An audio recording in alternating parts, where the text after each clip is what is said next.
নমস্কার।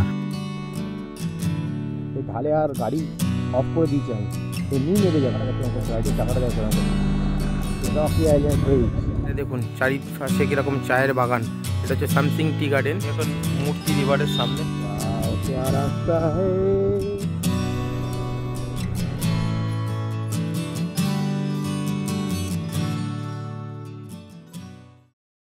Good morning. এখন সময় 9টা। আজ হচ্ছে নর্থ বেঙ্গলের ট্রিপের তৃতীয় দিন। আমরা এখান থেকে বেরিয়ে পড়লাম গরুমারার সাইট সিন করতে। এখান থেকে যাব শান্তলা খোলা, Rocky island, Metla watch tower. ঠিক আছে, আপাতত এই প্ল্যান সেট করেছি। আর কালকে এখান থেকে যখন আমরা জলদাপাড়া যাব, তখন ওখান থেকে আমরা ঝালং বিন্দু হয়ে জলদাপাড়া বেরিয়ে যাব। চল ওঠ। এখান থেকে গেলে একটা ফরেস্ট পড়বে, ফরেস্ট হয়ে তারপর আমরা আবার বড় রাস্তায় উঠে যাব। আচ্ছা, এখান থেকে আমরা যাব এখন প্রায় 40 কিলোমিটার মতো। হ্যাঁ, এখন আমাদের ব্রেকফাস্ট হয়নি, রাস্তায় একটা কোনো জায়গায় করে নেবো ব্রেকফাস্ট। জয় শিবশম্ভু, জয় বাবা। চলো, সেই জায়গায় সব হাতি চলে আসে। আমরা কোন দিকে যাবো রে ভাই? এদিকে, ডান দিকে তো? না না, ডান দিকে না, আমরা সোজা সোজা সোজা সোজা হয়ে ডান দিকে। সব শাল সেগুন, শাল সেগুনের বন সব। রাত্রিবেলা সব জায়গা ভর্তি ভালো লাগে। আমাদের এখান থেকে আবার ডান দিক হয়ে উঠতে হবে। না, খাওয়া দাওয়া করতে হবে। ব্রিজ ব্রিজ হয়ে আমাদের বেরিয়ে যেতে হবে ওইদিকে। পরিবেশটা দেখুন শুধু। এদিকে ফরেস্ট, ওইখানে নতুন ব্রিজ, নতুন হাইওয়ে। বেরিয়ে পড়লাম নতুন অভিজ্ঞতার সন্ধানে।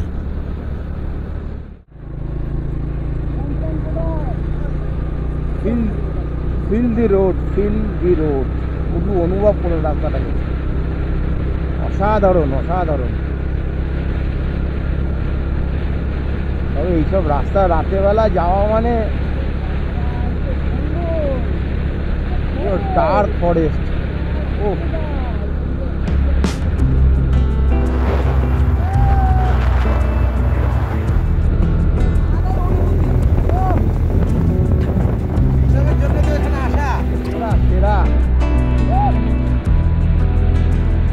ক্যামেরাতে মনে হচ্ছে আজকে আর বন্ধ হবে না। যখন তখন এখান সেখান থেকে হাতি কিন্তু চলে আসতে পারছে। এলিফ্যান্ট ক্রসিং জোন যেটা আছে।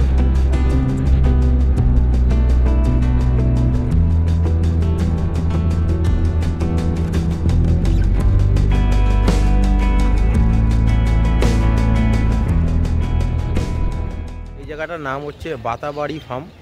এখানটা ব্রেকফাস্ট করবো বলে দাঁড়িয়ে গেলাম। গরম গরম রুটি, বাঁধাকপি আলুর তরকারি আর ডিম সিদ্ধ।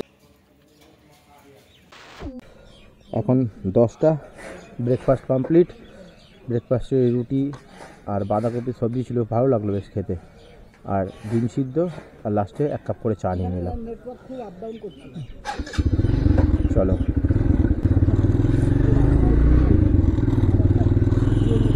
চলো এবার এখান থেকে চালসা মোড় থেকে চলে যাবো সোজা। বলবো না, তবে মোবিল পাওয়া যাবে কিনা দেখতে পাবেন। মোবিল নিতে হবে, গাড়ির চেন লিউক করাতে হবে। আর গ্যারেজে গিয়ে করালে কী হবে বলতো, ওরা সব পোড়া মোবিল দিয়ে দেয়, ওতে চেনটা আরও বেশি খারাপ হয়ে যায়। আমি গিয়ার অয়েল ছাড়া ইউজ করি না। চলে এলাম চালসা মোড়, চালসা বাজার। সে দার্জিলিংয়ের মতো লাগছে বল। চালসা মোড়, চালসা মোড়। এখান থেকে আমরা সোজা চলে যাবো। এবার কোন দিকে দেখা, এখান থেকে এদিক দিয়ে যাবো আমরা। এই যে পাহাড়ি উঁচু রাস্তা চালু এখান থেকে। এরকম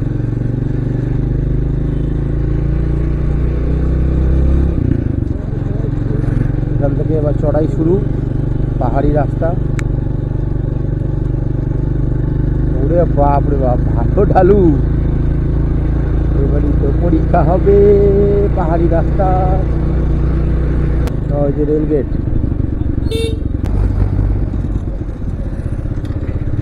দেখি।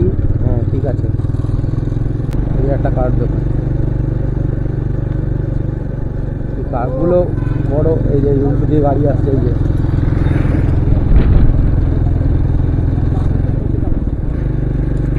এখানে নিয়ম আছে। বাহ, পাহাড়ি রাস্তায় এইরকম পাহাড়ি রাস্তা আমার প্রথম রাইড। অনেক কিছু শেখার আছে, অনেক কিছু জানার আছে। এরপরে পরপর রাইডগুলো তো এখান থেকে না শিখে গেলে আর পারা যাবে না। এইগুলো সব এখন আমার কাছে নতুন, বুঝলেন? কি দেখা যাচ্ছে ওই ওই ওই ওই ওই।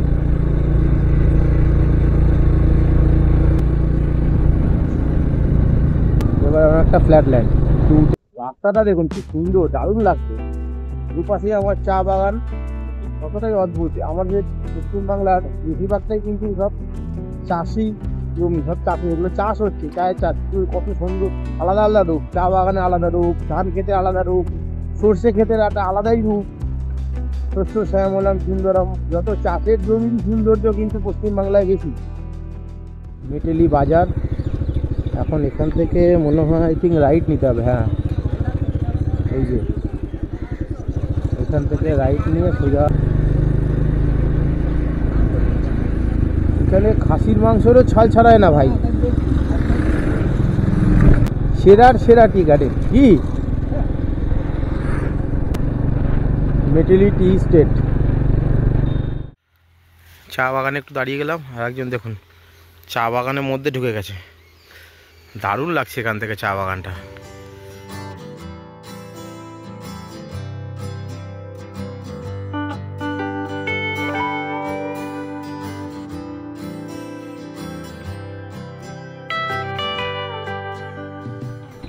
প্রচুর ঢালু রাস্তা, খাড়াই দেখেছেন। সুকান্তকে নামিয়ে দিলাম, নাহলে গাড়ি তোলা যাচ্ছে না। ঠিক আছে, তুই চলো। প্রচুর খাড়াই, নামার সময় পুরোটাই ঢাল।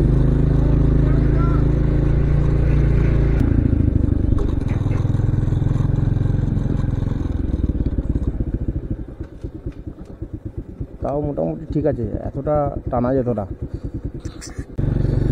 রাস্তাটা তো যেমন ভালো লাগছে, সেরকম চাপ আছে। অনেকটাই উঁচু রাস্তা, ঢাল। ওরে বাপ রে বাপ, আস্তে আস্তে উঠতে হবে। প্লাস্টিকের উপর চোট পড়ছে। না না, মারাত্মক ঢাল রাস্তা, অনেকটাই উঁচু। দেখি দেখি কতটা যায়, আস্তে আস্তে যাই। लोडটা বেশি পড়ে গেল।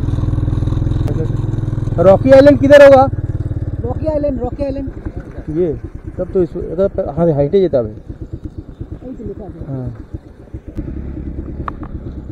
গাড়ি পিছনে চলে যাচ্ছে অটোমেটিক্যালি। হ্যাঁ, ট্রেকিংয়ের মজাটা নে তুই, আমি বাইক ট্রেকিংয়ের মজাটা নিই। বাবা, রাস্তার অবস্থা খুব খারাপ। ওরে বাবা, এত অফরোড, পুরো ভাই সাহ, পুরো অফরোড। কি রাস্তা! ওটার সময় কষ্ট, নামার সময় তো আরো বেশি কষ্ট হবে বলে মনে হচ্ছে। এই ঢালে আর গাড়ি অফ করে দিয়েছি আমি, এমনিই নেমে যাবো, যা ঢাল। আরে রে রে রে, গাড়িটা আসছে। মারাত্মক লেভেলে খারাপ রাস্তা। গাড়িটার চাকাটা দেখ কেমন করছে, গাড়িটার চাকাটা দেখ কেমন করছে।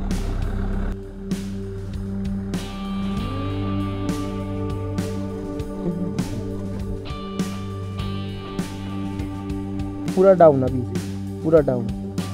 आप नहीं है। हाँ, ए বসে পড়। ও বলল বসে গাড়ি অফ করে দিয়েছি। এখন শুধু ঢালু রাস্তা বলে দিল, এখন টুকটুক করেছে, কিন্তু অফ রোড আছে, জায়গাটা রাস্তাটা খারাপ। চুপচাপ করে চলে যাও। ও আলাদাই লেভেলের এডভেঞ্চার হচ্ছে। अब पूरा डालू डालू है, आप नहीं है। वाह, दारुण तो ग्रामটা। সেটা কালিম্পং তো, মানে ওখানকার পুরো কালচারটা তো আছে। হ্যাঁ, ডিস্ট্রিক্ট কালিম্পং বলতো। হ্যাঁ, এটা খুব সাজানো গোছানো, খুব সুন্দর হয়, বেশ মানুষগুলোও খুব ভালো হয়।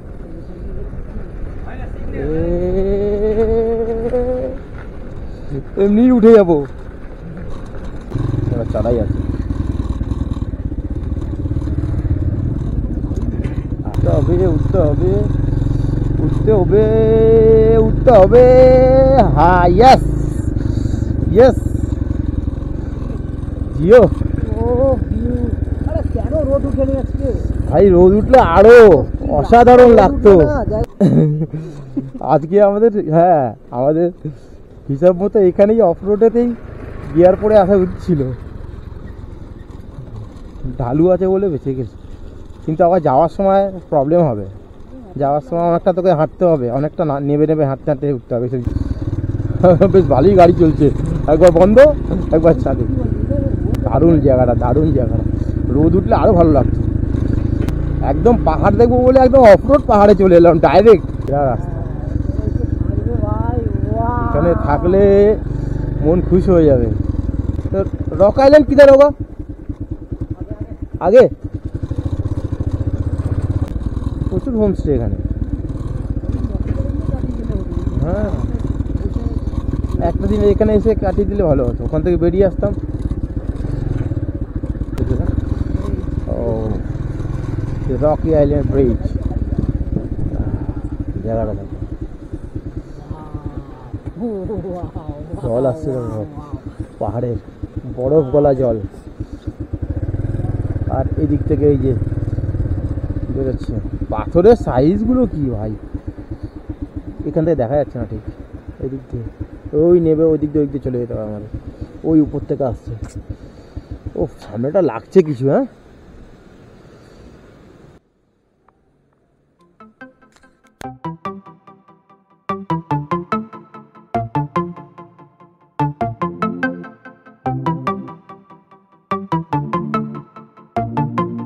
থেকে সুন্দর লাগছে এই সামনের এই দৃশ্যটা।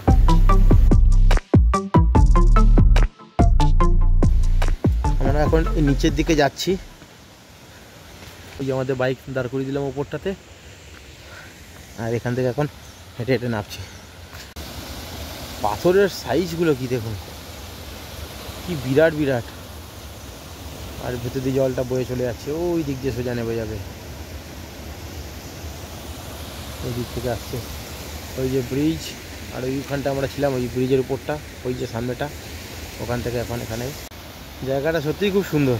এত ভিডিওতে দেখেছিলাম, ভিডিওতে দেখা আর সামনে দেখার মধ্যে অনেক পার্থক্য। হ্যালো ভাই, কোথা থেকে? কলকাতা থেকে? বাহ, আমিও কলকাতা থেকে। দারুণ জায়গা বল, দারুণ দারুণ।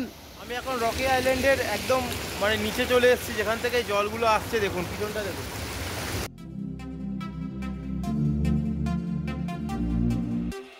জলটা দেখুন কাঁচের মতো পরিষ্কার, কাঁচের মতো চকচক করছে।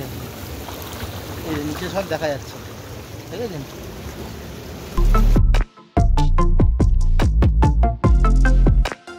ওইখান থেকে জলগুলো আসছে আর এদিক দিয়ে হয়ে এখান থেকে বেরিয়ে যাচ্ছে জলটা। পাথরগুলো এত বড়, মানে ক্যামেরায় হয়তো অতটা বোঝা যাবে না, সামনে আসলে এক একটা পাথরের সাইজ দেওয়া। পিছনে যেগুলো দেখুন কি বিরাট, এটা একটা, এটা একটা, এটা একটা, বিরাট সাইজ। আর এত সুন্দর লাগছে জায়গাটা, চারদিকটা হালকা কুয়াশা, সব চারিদিকে পাহাড়, দারুণ লাগছে। আমি ক্যামেরায় অনেক ভিডিওতে দেখেছিলাম, কিন্তু সত্যি সামনে এসে একটা, ওই দেখুন আর একজন নামছে, দেখুন কীভাবে। আরে বসে বসে নাম, বস বস।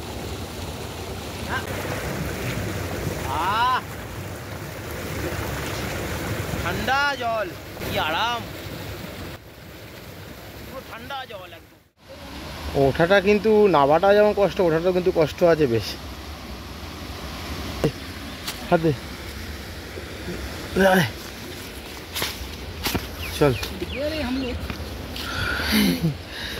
ওঠা নামা কিন্তু কষ্ট আছে। কিন্তু নেবে যে পরম শান্তি। জলটাতে হাত না দিলে হয়, জলটাকে টাচ করতে হবে, পুরো মুখে চুখে দিতে হবে, হবে না আশা সার্থক। হ্যাঁ চ, আমাদের চ্যাম্প আমাদের দিকে তাকিয়ে তাকিয়ে দেখছে কখন আসবে। বাঁদরগুলো তো নেমে গেছে। হ্যাঁ, আমাকে এখানে রেখে দিয়ে। এখানে কিন্তু অনেকগুলো হোমস্টে আছে। এই একটা লামা হোমস্টে, আর সামনে তো ওখানে তো ওই সামনে দিয়ে যেখান থেকে আসার রাস্তা ওখানে অনেকগুলো হোমস্টে আছে। এখানে এসে রাত্রিবাস করা যেতেই পারে খুব সুন্দরভাবে। এরপর নেক্সট যদি প্ল্যান করি চলে আসবো এখানে, এখানে এসে রাত্রিবাস করবো এখানে একটা হোমস্টেতে। এরকম পরিবেশ আমরা তো জানতাম না এখানে এসে থাকা যায়। এই এক্সপিরিয়েন্স হচ্ছে, যত আসছি তত।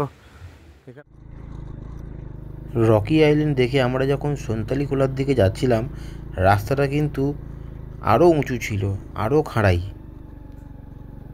রাস্তাটা কিন্তু দারুণ লাগছে, সেই লাগছে। হ্যাঁ, গাড়িটা স্লো হয়ে গেলে মুশকিল হয়ে যাচ্ছে। আর পিক আপ ধরতে হবে, পিক আপ ধরে নিলেই তারপর আর অসুবিধা হচ্ছে না। খোলা টিকিট কাউন্টার, এটা চেকপোস্ট, পার পার্সন 20 টাকা করে, তাই তো?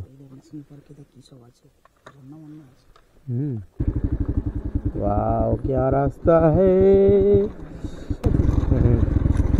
জলের পাইপ আছে, জলের পাইপ। আমাদের কোনো ইলেকট্রিকের কেবেলের পাইপ দিয়ে এখানে জলের পাইপ আছে উপর দিয়ে উপর দিয়ে।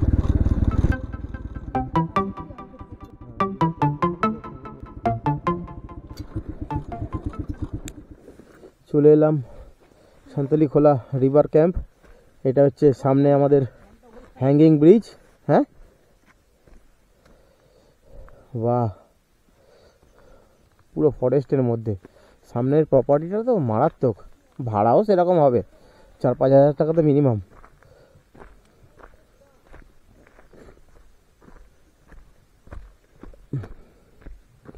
আমার চ্যাম্প আমার দাঁড়িয়ে আছে, কি লাগছে এখান থেকে।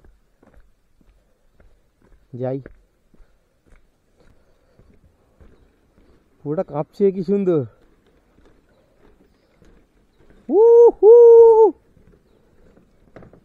হ্যাঙ্গিং ব্রিজ পুরো কাঁপছে, কুচকুচ দেখে না, কাঁপছে পুরো।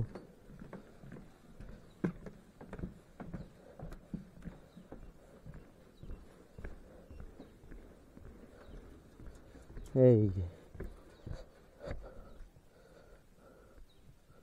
সব এখানে জল নাই, শুকিয়ে গেছে সব।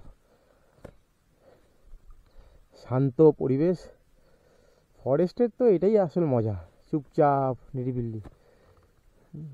শুধু এই জায়গাটাকে ফিল করুন, চুপচাপ।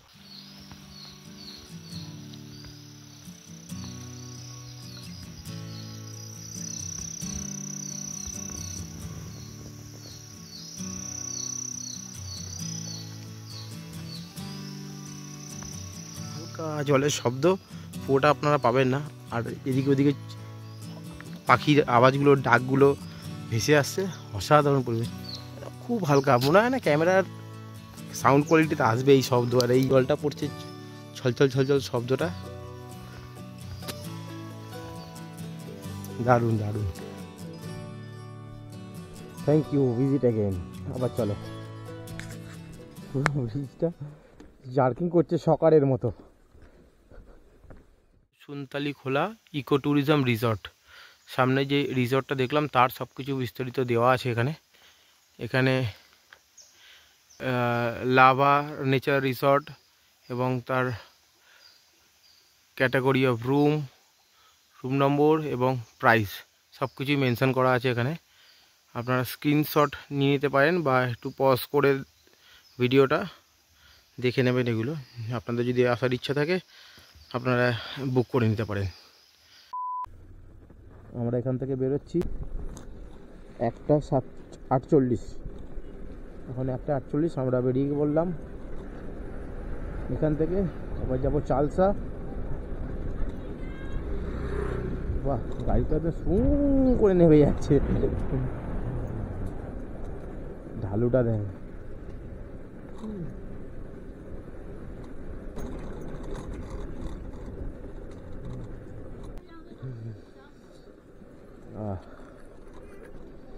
জঙ্গল, এই পরিবেশটাই জঙ্গলের আলাদাই লেভেলে। কিডনি নিচ্ছে ভাই।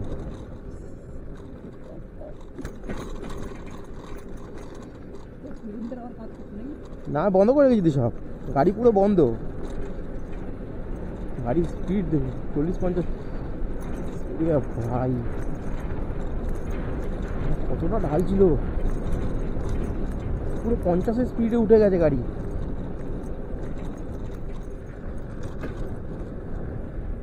গাড়ি বন্ধ, গাড়ি চলছে, খুবই কত স্পিড। এই জায়গাগুলো বিশাল ঢালু।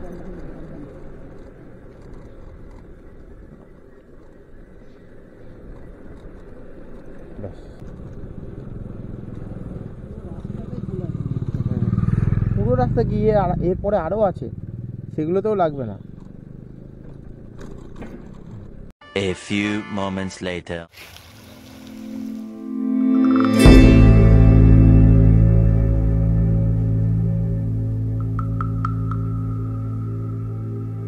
আই লাভ মূর্তি। আমরা চলে এলাম এখন মূর্তি রিভারের সামনে।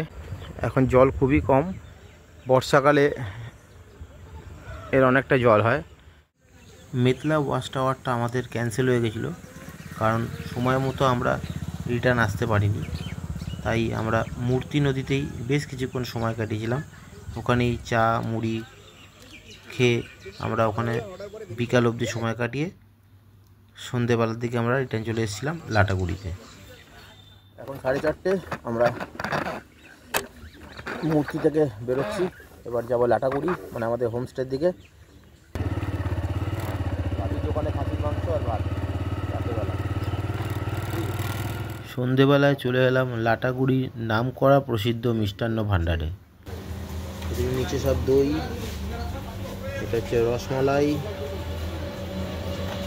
তারপরে সব বিভিন্ন ধরনের মিষ্টি। এখানে সব থেকে ভালো হচ্ছে এই মিষ্টিটা দেখুন।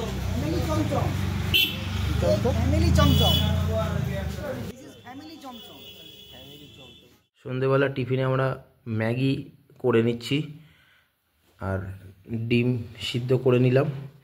এই যে রাতেবেলা অর্ডার দেওয়া হয়ে গেলো খাসির মাংস ভাত, আর যেখানে মিষ্টির দোকানে দেখাচ্ছিলাম ওখান থেকে এই দই নিয়ে নিয়েছি খুব সুন্দর, এই যে ভাঁড়ে করে।